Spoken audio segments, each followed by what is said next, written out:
This is the Interreligious Earth Day Dialogue 2025. This event is an inaugural event bringing together representatives of many faiths to talk about care for the common home, for the care of our earth, for creation, and for sustainability of our environment. Every faith tradition represented here today teaches us to respect nature in our own special way. Different faiths, different expressions, but one shared message, that we must care for our planet. And as we mark Earth Day today, we do so as a united community of many faiths coming together. And may I encourage all of us to continue to play our part for our environment this 60 years that we're celebrating of our independence. So what we do today, the literal seeds we are planting later on for future generations are not fleeting. They matter. They symbolize our stewardship for our future and our commitment to those who come after us.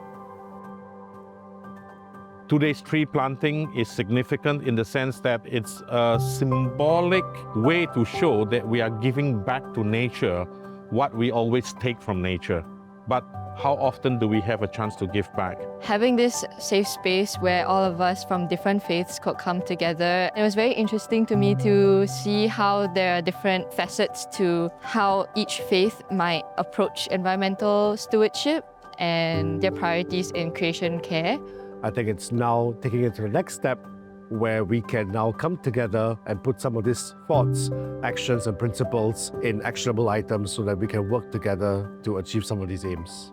When I was very young, my late grandmother, her favorite activity to do with us, the grandchildren, was to point out trees in her kampong from her kampong house. So it's from here that she cultivated within me a love for the environment, and not just love in a theoretical sense, but a relationship with the environment. And that is something, number one, we have to cultivate within the next generation, within our youths, even within ourselves. I think we can come together more to talk about this common home that we have and what we can do to help one another, especially for our future generation, to experience the beauty and to take care of creation.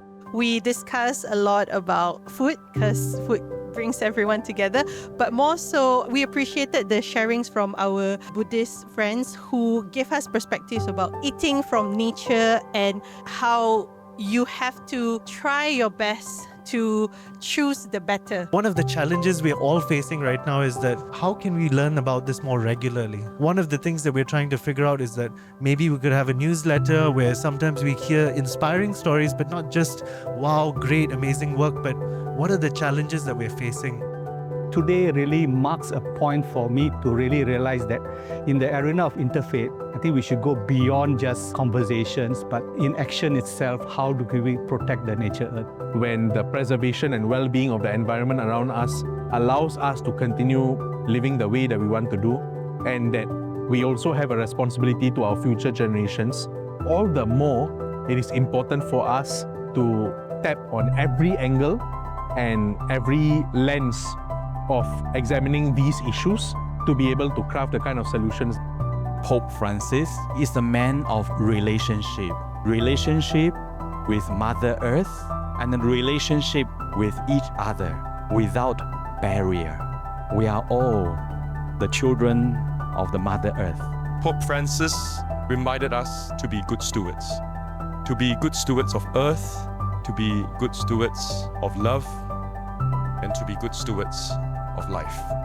We may have arrived in the morning as individuals from many different religions. Together, let us walk ahead with our shared aspirations and dreams to be better stewards of our environment.